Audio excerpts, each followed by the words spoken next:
പുഷ്പാഭരണം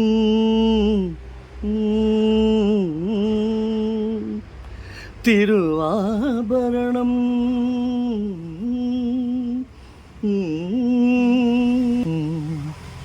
കൽപ്പനാഗ്രാമത്തിൻ കണിക്കൊന്ന പൂത്തപ്പോ സ്വപ്നമനോഹരി നീ വന്നു എൻ്റെ സ്വപ്നമനോഹരി നീ വന്നു കൽപ്പനാഗ്രാമത്തിൻ കണിക്കൊന്ന പൂത്തപ്പോ സ്വപ്നമനോഹരി നീ വന്നു എൻ്റെ സ്വപ്നമനോഹരി നീ വന്നു. എൻ്റെ പേര് നാരായണൻകുട്ടി. ഞാൻ കോഴിക്കോട് ജില്ലയിൽ ചെറുവണ്ണൂർ ദേശത്താണ് ഞാൻ താമസം, സാമ്പ്യ എന്ന് പറഞ്ഞ സ്ഥലത്ത്.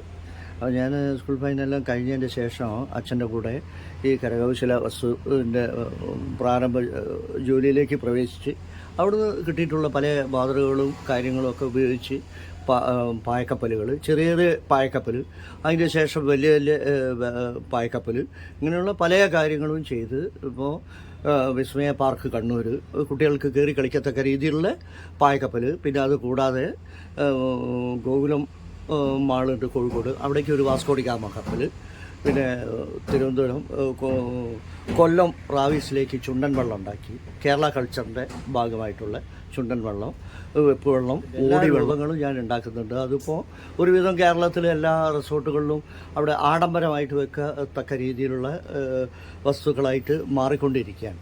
അപ്പോൾ അത് വളരെ കാലത്തുള്ള ഒരു ആഗ്രഹമാണ് ഇതേമാതിരി എന്തെങ്കിലുമൊക്കെ നല്ല നല്ല സാധനങ്ങൾ ചെയ്യണമെന്ന്. അപ്പോഴാണ് ഈ ഒരു പ്രവൃത്തി മനസ്സിലേക്ക് വന്നത്. ഒരു കാളവണ്ടിക്ക് എന്ന് പറഞ്ഞാൽ ഇപ്പോൾ പൂർവികമായിട്ട് പലരും ചെയ്തിട്ടുള്ള ഒരു വണ്ടിയാണത്.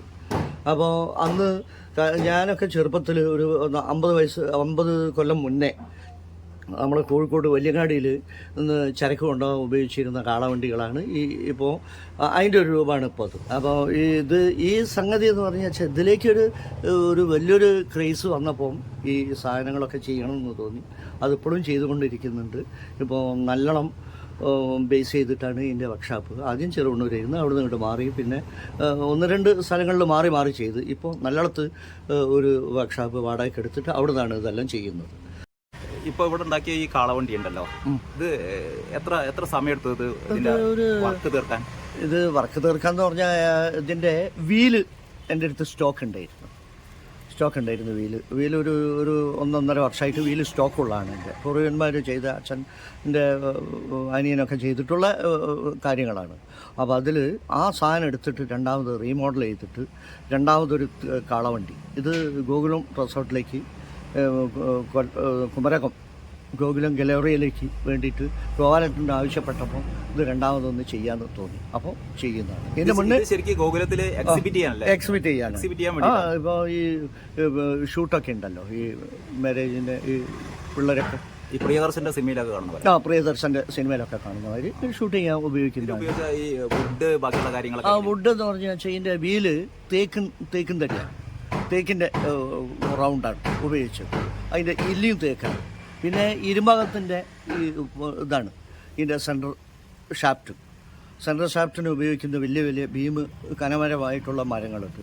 അതൊക്കെ ഇരുമ്പകം, മറ്റേ വാഗ, വാഗ, ഇരുമ്പകം, വയനാവ്, ഇതുമായിട്ട് എല്ലാ മരങ്ങളും ഇതിലേക്ക് വന്നിട്ടുണ്ട്. പിന്നെ നമ്മുടെ നാട്ടിലെ പരമ്പ്, ഈ മഞ്ഞമള ഉപയോഗിച്ചിട്ട് അത് ചീന്തിയിട്ട് എടുത്തിട്ട് അത് ചിപ്പ് ചെയ്തെടുത്തിട്ട് അത് ട്രീറ്റ് ചെയ്ത പോലെ ആക്കിയിട്ട് അതിൽ നിന്നാണ് രൂപപ്പെടുത്തിയിട്ട് ഇതിൻ്റെ മേൽഭാഗമൊക്കെ അതാണ്. ഇത് 15-16 ലക്ഷം റുപ്യ വരും ഇത് അതിൻ്റെ കോസ്റ്റ്. ഇതിൻ്റെ മരം കാര്യങ്ങൾ അതിന് എങ്ങനെയായാലും അത് വർക്ക് ചെയ്യാന്ന് പറഞ്ഞാൽ ഒരു 1 ഇയർ വർക്ക് ചെയ്തിട്ട് വേണം അത് മുന്നോട്ട്. ഒരു കാളവണ്ടി വിത്ത് കാള നമുക്ക് കാണാൻ പറ്റും എവിടെ? കുമരകം റിസോർട്ടിൽ, ഗോകുലം ഗലേറിയയിൽ കാണാൻ പറ്റും. അവിടെ എൻ്റെ ഇതുണ്ട്, വാസ്കോഡി ഗാമ ഷിപ്പ്. വാസ്കോഡി ഗാമ കോഴിക്കോട് ഗോപാലട്ടൻ അത് ചെയ്യുന്നതിന് മുന്നേ ആദ്യം ചെയ്യിച്ച് എന്നെ കൊണ്ട് അവിടേക്കാണ് ഗോകുലം ഗലേറിയയിലേക്ക് വാസ്കോഡി ഗാമേൻ്റെ ഷിപ്പ്. അതേ മോഡൽ തന്നെയാണ് അതേ മോഡൽ. അതിൻ്റെ വലുതാണ് കോഴിക്കോട്ട് ചെയ്തത്. കോഴിക്കോട് അതൊരു 15 അടി ലെങ്ത് ഉള്ളത്, കോഴിക്കോട്ട് ഒരു 20 അടി. പിന്നെ അത് കൂടാതെ അവർ ലേക്കിൽ തുഴയാനുള്ള തോണികൾ, വലിയ തോണി, 20 അടി നീളത്തിലൊരു തോണി ഉണ്ടാക്കി. അതിന് ശേഷം അവിടേക്ക് കുറേ സോഫ, കേരള കൾച്ചറിൻ്റെ തോണിയുണ്ട്, ചുണ്ടൻ വെള്ളം, ചൂണ്ടത്തോണി, അതിൽ കുഷൻ ഇട്ടിട്ട് സോഫ. അതെ, നാരായണൻകുട്ടി ഇതുവരെ ഏതാണ്ട് എത്ര ഇത്തരത്തിലുള്ള വസ്തുക്കൾ എന്ന് പറഞ്ഞാൽ ഈ കരകൗശല വസ്തുക്കൾ, ഈ വലിയ ഇത് ആദ്യമായിട്ടാണെന്ന് പറഞ്ഞു. കാളവണ്ടി ഉണ്ടാക്കിയത് കാളവണ്ടി ഫസ്റ്റാ. കപ്പലുകൾ പിന്നെ കപ്പലുകളല്ലാതെ പിന്നെ ഇപ്പോൾ മറ്റേ വള്ളങ്ങൾ, കപ്പലുകളും വള്ളങ്ങളും ഉണ്ടാക്കിയത്. ഏതാണ്ട് എത്ര എണ്ണം ഉണ്ടാക്കിയിട്ടുണ്ടോ? ഞാനത് ഇപ്പം പറയാൻ പറ്റില്ല. ഏതാണ്ട് കുറേ വർഷങ്ങളായി ചെയ്യുന്നു ഇത്. അറബി നാട്ടിലെ അറബികൾ വന്നു വെച്ചാൽ അവരെ ക്രേസ് ആയിട്ടുള്ള ഒരു കാലഘട്ടം ഉണ്ടായി. അറബികൾ അറബി പണി എന്നാണ് ഇത് തുടങ്ങിയത്. ചെറിയ മിനിച്ചർ മച്ചുവ എന്ന് പറയുന്നത് ദുബായിലേക്ക്, ഓരോരോ രാജ്യത്തേക്ക്, ദുബായ്, ഖത്തർ, ബഹ്റൈൻ, ഇതെല്ലാം ഓരോരോ മോഡൽസാണ്. ഓരോരോ മോഡൽ എന്ന് പറഞ്ഞാൽ ഖത്തറിലൊരു മോഡൽ, സൗദിയിലൊരു മോഡൽ, ദുബായിലൊരു മോഡൽ, സംബൂക്ക്, വിരുക്ക്, കൊട്ടിയ, ബഹല, ബത്തല, ഇങ്ങനെയുണ്ട്. ഒരു 5-8 സാധനങ്ങളുണ്ട്. 8-10 കണ്ടമാനം മോഡൽസ് ഉണ്ട്. 10 മോഡലൊന്നല്ല. അതിപ്പോൾ എണ്ണി നോക്കുകയാണെങ്കിൽ അനവധി മോഡലുകളുണ്ട്. അല്ല, ഇപ്പൊ ഇങ്ങനത്തെ സാധനങ്ങളൊക്കെ ഒന്ന് ഈ മാളുകളിൽ അല്ലെങ്കിൽ ഇത്തരം റിസോർട്ടുകളിലല്ല, അല്ലാതെ ഈ വീടുകളിലൊക്കെ ആൾക്കാർ വാങ്ങി വെക്കുന്നുണ്ട്, ഓർഡർ ചെയ്യാറുണ്ട്. ബാംഗ്ലൂരേക്ക്, ഹൈദരാബാദിലേക്ക്, ഇങ്ങനെയുള്ള സ്ഥലങ്ങളിലേക്കൊക്കെ ഓർഡർ ചെയ്യാറുണ്ട്. ഇനിയിപ്പോ ഇതൊക്കെ കണ്ടിട്ടേ ആർക്കെങ്കിലും ഇതൊന്ന് വാങ്ങണം അല്ലെങ്കിൽ ഉണ്ടാക്കണം എന്ന് ആഗ്രഹം ഉണ്ടെങ്കിൽ നാരായണൻകുട്ടിയെ എങ്ങനെ ബന്ധപ്പെടും? എൻ്റെ കാലിക്കറ്റ് ക്രിയേഷൻസ് എന്ന് പറഞ്ഞിട്ട് എൻ്റെ ഇത് ഫേസ്ബുക്കിലും ഗൂഗിളിലൊക്കെ ചർച്ച ചെയ്തൊക്കെ കാലിക്കറ്റ് ക്രിയേഷൻസ് നാരായണൻകുട്ടിയുടെ ഡയറക്റ്റ് കിട്ടുന്ന ഫോൺ നമ്പർ 95 67 39 8814. അതിൽ വിളിച്ചാൽ എനി ടൈം, എപ്പോഴും ഫുൾ ടൈം. അപ്പോൾ നമുക്ക് പുതിയ വീടൊക്കെ ഉണ്ടാക്കുമ്പോൾ ആ വീട്ടിലേക്ക് സാധനങ്ങളൊക്കെ ചെയ്യാൻ. സാധനങ്ങളൊക്കെ അവർ ഫേവർ ചെയ്യുകയാണെങ്കിൽ, അവർ ലൈക്ക് ചെയ്യുകയാണെങ്കിൽ ഉണ്ടാക്കാൻ പറ്റും. പിന്നെ അതുകൂടാതെ എനിക്ക് പ്രധാനമായിട്ട് പറയാനുള്ളത് എന്ന് പറഞ്ഞാൽ, എൻ്റെ കൂടെ 30 വർഷം 35 വർഷമായിട്ട് സഹപ്രവർത്തകനായിട്ട് വർക്ക് ചെയ്യുന്നത് അനിയനാണ്. അവൻ നല്ല സ്കിൽഡ് വർക്കറാണ്. അവൻ നല്ല ആർട്ടിസ്റ്റാണ്. നല്ല ഇതിനെപ്പറ്റി നല്ല ധർമ്മബോധമുള്ള ആളാണ്. അഞ്ചിൻ്റെ പേര് വിനോദ്. അതാ അഞ്ചിനെ വിളിക്കാം. അവിടെ ഒന്ന് പറഞ്ഞു. ഇതാണ് നാരായണൻകുട്ടിയുടെ അനിയൻ അല്ലേ, വിനോദ് അല്ലേ? ഇപ്പോൾ പിന്നെ ഒരു 35 വർഷമായിട്ട് ഞങ്ങൾ ഏട്ടൻ്റെ കൂടെ തന്നെ ഒരുമിച്ച് ജോലി ചെയ്യുകയാണ്. ഇനി ഇതേമാതിരി വലിയ വലിയ സംഭവങ്ങൾ ചെയ്യാനുണ്ട്. അതിൻ്റെ തുടക്കത്തിലാണ് ഞങ്ങൾ. എനിക്ക് 2001 സ്വീഡിറ്റിന് വേണ്ടിയിട്ട് ഒരു വാസ്കോഡിഗാമ ഒരു ഫ്യൂച്ചർ ചെയ്യാനുണ്ടായിരുന്നു. ലിസ്ബണിൽ നിന്ന് കപ്പൽ കയറിയിട്ട് വാസ്കോഡിഗാമ കാപ്പാട് വരും. അതിൻ്റെ ഒരു വർക്ക് ചെയ്ത്, അതിൻ്റെ ഒരു വർക്ക് നല്ല വർക്കായിരുന്നു. ഒരു വലിയൊരു സിനിമ യൂണിറ്റ് വന്നിട്ട് ഒരു 2 ആഴ്ചത്തെ ഒരു സെറ്റിങ്സ് വർക്ക് ചെയ്ത് അതൊന്നും ഇങ്ങോട്ട് വന്നിട്ടില്ല. അത് ചെയ്ത് വെച്ചെന്നല്ലാതെ സീഡിറ്റിൽ ഇപ്പോഴും സ്റ്റോക്കാണ് സാധനം. തിരുവനന്തപുരത്ത് ചിത്രാഞ്ജലി സ്റ്റുഡിയോയിൽ വെച്ചിട്ടും, കോഴിക്കോട് വെച്ചിട്ടും, മറ്റേ കോഴിക്കോട് ബീച്ചിൽ വെച്ചിട്ടും എല്ലാം ഷൂട്ട് ചെയ്തെടുത്താണ്. അതിന് ഒരു 3-4 ഡയറക്ടേഴ്സ് എല്ലാം വന്നിട്ടാണ്, ആർട്ട് ഡയറക്ടേഴ്സും എല്ലാം വന്നിട്ടാണ്. കാസിനോ യൂണിറ്റ് വന്നിട്ട് വലിയൊരു സിനിമ പിക്ചർ യൂണിറ്റ് വന്നിട്ടാണ് എടുത്തത്. അതെല്ലാം ആ കാലഘട്ടത്തിൽ പുറത്തേക്ക് വരിക എന്ന് പറഞ്ഞു വെച്ചാൽ നമ്മളെ ഒരു കരിയർ തന്നെ മാറിയിട്ടുണ്ടാവും. അപ്പോൾ അതെന്താണെന്ന് പറഞ്ഞാൽ ഇതുകൊണ്ട് വലിയ ബുദ്ധിമുട്ടുകളൊന്നും എന്നെ സംബന്ധിച്ചിടത്തോളം പറയാനില്ല. പിന്നെ ഇത് കഴിഞ്ഞ് ഇത് എന്ന് പറഞ്ഞാൽ ബുദ്ധിമുട്ട് എല്ലാം ഫിനാൻഷ്യലി എല്ലാവർക്കും ഉള്ളതാണല്ലോ. ഇപ്പോൾ ഈ ഒരു സംഭവം ഫിനാൻഷ്യലി കുറേ ഉണ്ടെങ്കിൽ അതിനനുസരിച്ച് ചെയ്യാം. പിന്നെ അത്രയധികം ഓവർ കിട്ടിക്കുകയെന്ന് വെച്ചാൽ പിന്നെ ഇതൊന്നും ചെയ്യേണ്ടതെന്ന് തോന്നും ചെയ്യുക. അത് പറ്റുമല്ലോ. നമ്മളിപ്പോൾ ഒരു ഏജ് വരെ, നമ്മളിപ്പോൾ പ്രായമായിട്ടുണ്ടെങ്കിലും കൂടിയിട്ട് ഒരു ഏജ് വരെ നമ്മൾ ചെറിയ അപ്പോൾ നാരായണൻകുട്ടി എന്നുള്ള പേരിൽ തന്നെ ആ കുട്ടിത്വം തന്നെ ഇപ്പോഴും അങ്ങനെ പോകുന്നുണ്ട്. ഇതിനോട് സഹകരിച്ചിട്ട് പല സുഹൃത്തുക്കളും എൻ്റെ കൂടെ ഉണ്ട്. അച്ചുവട്ടനെ പോലെയുള്ള, പാലത്ത് അഹമ്മദ് കോയനെ പോലെയുള്ള, ഇതുപോലെയുള്ള പല ആളുകളും വന്നിട്ട് നമ്മളെ സാധനങ്ങൾ, ഇസാക്ക്, എല്ലാവരും ഇതിനെ പറ്റിയിട്ട് തിരക്കലും ഇതിനെപ്പറ്റി ഞങ്ങൾ ഡിസ്കഷനും എല്ലാം ഉണ്ട്. വൈകുന്നേരം കാലഘട്ടത്തിലൊക്കെ എല്ലാ ഇതിലും ഞങ്ങൾ പങ്കെടുക്കും. ഒന്ന് കുടുംബത്തെ പറ്റി ഒന്ന് പറയും. കുടുംബം എന്ന് പറഞ്ഞു വെച്ചാൽ കുടുംബത്തെ അറിഞ്ഞു വെച്ചാൽ ഞാൻ ഈ ബിസിനസ്സിലാണ് ഞാൻ മക്കളെയൊക്കെ പഠിപ്പിച്ചെടുത്തത്. ഒരു മോൻ, അവൻ സോഫ്റ്റ്വെയർ എഞ്ചിനീയറാണ്, തമിഴ്നാട്ടിലാണ് പഠിച്ചത്, AMS കോളേജ്. അവനിപ്പോൾ ഫ്ലൈ ദുബായ് കമ്പനിയിലെ ക്ലയൻ്റായിട്ട് വർക്ക് ചെയ്യുകയാണ്. അതുകൂടാതെ മകളുണ്ട്, അവൻ്റെ പേര് അഖിൽ. അവൻ മാരീഡാണ്. ചെന്നൈയിൽ തന്നെയാണ് താമസം? അല്ല, ചെന്നൈയിലല്ല, ബാംഗ്ലൂർ ബേസ് ചെയ്തിട്ടാണ്. ഇപ്പം വീട്ടിലിരുന്നിട്ട് ഹോം അറ്റ് വർക്കാണ്. അപ്പോൾ അതുകൂടാതെ മോള് രേവതി, അവൾ MBBS കഴിഞ്ഞ് ഇപ്പം പാസ് ഔട്ടായി. ഒരു വർഷമായിട്ട് ഇവിടെ ചെറുവണ്ണൂർ ഒരു പ്രൈവറ്റ് ഹോസ്പിറ്റലിൽ ഡോക്ടറായിട്ട് വർക്ക് ചെയ്യുകയാണ്. ഇങ്ങനെയൊക്കെയാണ് കുട്ടികളെ കാര്യങ്ങൾ. പിന്നെ അനിയൻ്റെ കുട്ടി പഠിക്കുകയാണ്. ഞങ്ങൾ എല്ലാം ഒരു വീട്ടിൽ തന്നെയാണ് ഇപ്പോൾ. ഞാനും വിനോദം ഒരു വീട്ടിലാണ്. വീട്ടിലിപ്പോൾ വൈഫിനെ പറ്റിയൊന്നും പറഞ്ഞില്ല. വൈഫ് എന്ന് പറഞ്ഞാൽ വൈഫ് എറണാകുളമാണ് വീട്, ചാന്ദിനി എന്നാണ് പേര്. അവിടെ അങ്ങനെ കുട്ടികളൊക്കെ നോക്കിയിട്ട് ഹൗസ് വൈഫായിട്ട് അങ്ങനെ വീട്ടിലമ്മ പോലെ ഇരിക്കുന്നു. അത്രയേ ഉള്ളൂ. ഈ കലയോടൊക്കെ വലിയ ആഗ്രഹമാണ്. ഇതിനൊക്കെ പ്രോത്സാഹിപ്പിക്കലാണ് പണി. ചുരുക്കി പറഞ്ഞപ്പോൾ ബാധ്യതകളൊക്കെ തീർത്ത് കഴിഞ്ഞു. വലിയ ബാധ്യതകളൊന്നുമില്ല. എങ്കിലും കൂടിയിട്ട് ഇനി കുറച്ച് ഓർഡറൊക്കെ കിട്ടണം. എന്തെങ്കിൽ കുറച്ച് നന്നായിട്ടൊന്ന് നമ്മൾ പാട്ടും കലയൊക്കെ ആയിട്ട് മുന്നോട്ട് പോകാൻ പറ്റും. അതിൻ്റെ ഇടയിൽ ഇപ്പോൾ നമ്മുടെ പ്രേക്ഷകരോട് പറയേണ്ട ഒരു കാര്യം ഒന്ന് പറഞ്ഞേക്കോ. പ്രേക്ഷകരോട് ഇത് മാത്രമല്ല മറ്റൊരു വിദ്യ കൂടിയുള്ളത്. മറ്റൊരു വിദ്യ എന്ന് പറഞ്ഞു വെച്ചാൽ, ഞാൻ തമിഴ്നാട്ടിൽ എൻ്റെ ITI കഴിഞ്ഞ ഉടനെ തമിഴ്നാട്ടിൽ ഒരു 6-7 വർഷം ഉണ്ടായിരുന്നു. ആ സമയങ്ങളിൽ കുറേ കലാപരമായിട്ട് ബന്ധപ്പെട്ടിരുന്നു. അവിടെ നിന്നെല്ലാം പോകുന്നതിൻ്റെ ശേഷം പിന്നെ കല അങ്ങനെ അങ്ങ് വിട്ട്. ചെറുപ്പത്തിൽ നല്ല പാട്ടുകാരനായിരുന്നു. ITIയിൽ പഠിക്കുമ്പോഴൊക്കെ അതിനൊക്കെ പങ്കെടുത്തിട്ടുണ്ട്.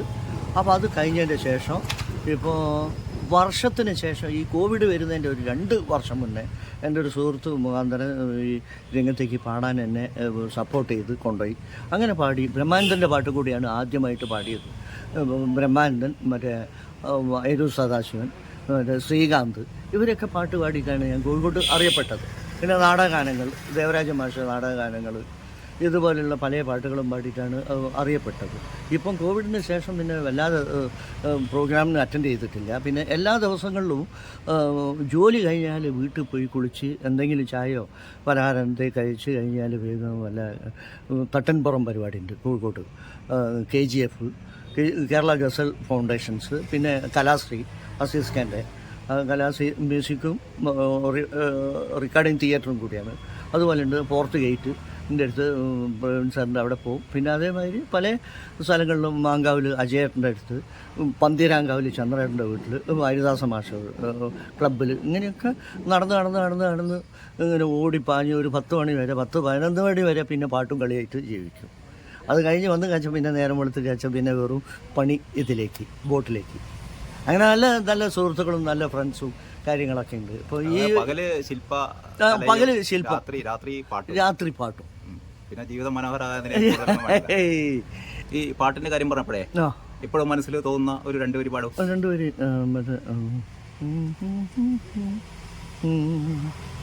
കൽപ്പനാഗ്രാമത്തിൻ കണിക്കൊന്ന പൂത്തപ്പോ സ്വപ്നമനോഹരി നീ വന്നു, എൻ്റെ സ്വപ്നമനോഹരി നീ വന്നു.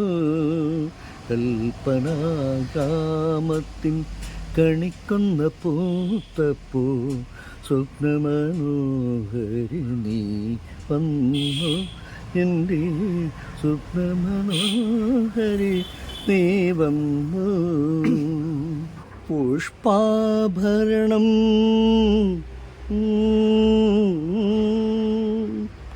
തിരുവാഭരണം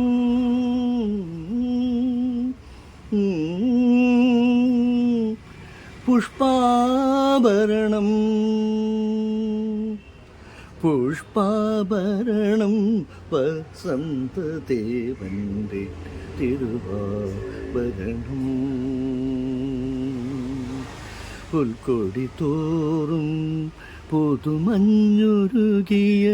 രത്നാഭരണം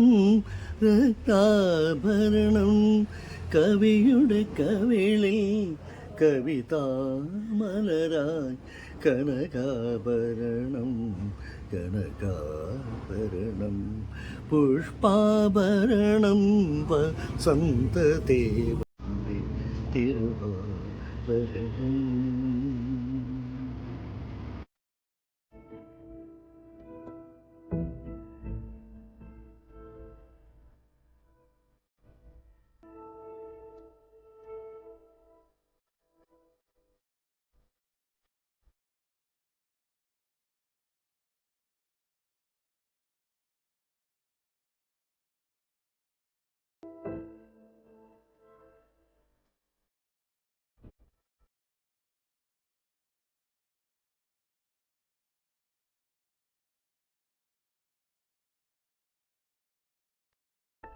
ഞാൻ അച്യുതൻ. ഞാൻ വർക്ക് ചെയ്തിരുന്നത് ബാങ്കിലായിരുന്നു. ഇപ്പോൾ റിട്ടയർഡാണ്. പിന്നെ ഇടയ്ക്കൊക്കെ അവരെ കൂടെ പാടാനും. ഏത് ബാങ്കിലായിരുന്നു? ഞാൻ സ്റ്റേറ്റ് ബാങ്ക് ഓഫ് ട്രാവൻകൂറിൽ. ഏത് ബ്രാഞ്ച്? ഞാൻ ലാസ്റ്റ് പാളയം ബ്രാഞ്ചിൽ. കോഴിക്കോട് പാളയം. അതെ. ഇപ്പം റിട്ടയർ ഇപ്പം ഈ പറഞ്ഞ മാതിരി ഇപ്പം മുഴുവൻ കരോക്കക്കാരാണല്ലോ. അതുകൊണ്ട് അങ്ങനെ ചാൻസ് ഒന്നും ഇല്ല, എപ്പോഴെങ്കിലും കിട്ടും. പിന്നെ എൻ്റെ കൂടെ ഒരു പാലത്ത് അഹമ്മദ് പോയുണ്ട്, ഫേമസ് പാട്ടുകാരനാണ് അയാൾ. 2016 അവാർഡൊക്കെ കിട്ടിയ ONV പുരസ്കാരമൊക്കെ കിട്ടിയ ആളാണ്. അപ്പോൾ അവരുടെ കൂടെയാണ് നമ്മളൊക്കെ എന്തെങ്കിലും മൂളുക, അത്രയേ ഉള്ളൂ. പാടുകയെന്ന് പറയാൻ പറ്റില്ല, മൂളുക. പക്ഷെ ഇവരൊക്കെ നല്ല പാട്ടുകാരാണ്. നമ്മളതിൻ്റെ ഒരു എന്താ പറയുക, ആഗ്രഹം കൊണ്ടോ അത്യാഗ്രഹം കൊണ്ടോ ഈ രണ്ടാൾ കൂടി ചേർന്ന് ഒരു യുഗ്മഗാനം രണ്ടു വരി പാടും. അതിപ്പോ യുഗ്മഗാനം പാടും. ഏതാണ് അച്ചോട്ടം പറയും, അച്ചോട്ടം പറഞ്ഞോളൂ. ഇത് പറയും, രണ്ടാം കൂടി പാടുന്ന മറ്റേ ശിവലേശങ്ങളുമായിട്ട് പാടിയത്. അതിപ്പോ കിഴക്കേ മലയിലെ പെണ്ണിലാവൊരു കിസ്റ്റാനി പെണ്ണ്, കിഴക്കേ മലയിലെ പെണ്ണിലാവൊരു കിസ്റ്റാനി പെണ്ണ്, കഴുത്തിൽ മിന്നും പൊന്നും ചാർത്തിയ ക്രിസ്ത്യാനി പെണ്ണ്, കിഴക്കേ മലയിലെ വെണ്ണിലാവൊരു ക്രിസ്ത്യാനി പെണ്ണ്. കോഴിക്കോട്ട് സിവിലേച്ചിൻ്റെ കൂടെയൊക്കെ ഗാനമേളക്ക് പങ്കെടുക്കുന്ന ആളാണ്. അങ്ങനെയാണ് ഞങ്ങൾ വർഷങ്ങളായിട്ടുള്ള പരിചയം. കുടുംബ സുഹൃത്താണ്, സ്റ്റിൽ ബാച്ചിലറാണ്. ഈ പാട്ടിന്റെ രംഗത്തെ വലിയ എം രാജ, ജിക്കി ഇവരെയൊക്കെ ആ റേഞ്ചിലുള്ള പാട്ട്.